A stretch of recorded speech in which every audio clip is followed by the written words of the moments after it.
আমলাদের একটি অংশ দুর্নীতি পরায়ণ হয়ে পড়ায় জনগণের হয়রানি বাড়ছে বলে অভিযোগ করেছেন সাবেক পররাষ্ট্রমন্ত্রী এ.কে আব্দুল মোমেন। সংসদে বাজেট আলোচনায় অংশ নিয়ে তিনি আরও বলেন, দুর্নীতির কারণে সরকারের ভাবমূর্তিও ক্ষুণ্ণ হচ্ছে। সরকারি কর্মকর্তা কর্মচারীদের স্থাবর অস্থাবর সম্পদের বার্ষিক হিসাব বাধ্যতামূলক করা এখন সময়ের দাবি বলেও জানিয়েছেন তিনি।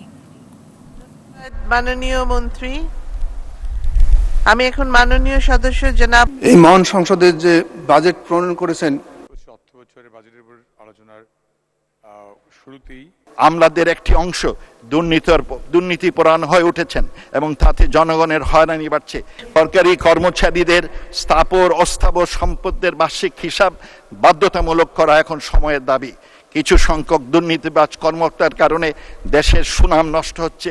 এসব ব্যাপারে স্বচ্ছতা, জবাবদিহিতা এবং কঠোর শাস্তির ব্যবস্থা করলে দুর্নীতি কমবে। মাননীয় স্পিকার, দেশের স্বার্থে বঙ্গবন্ধুর স্বপ্ন সোনার বাংলা অর্জনে সাদাকে সাদা, কালোকে কালো না বললে শেখ হাসিনা সরকারের প্রতি অবিচার করা হয়।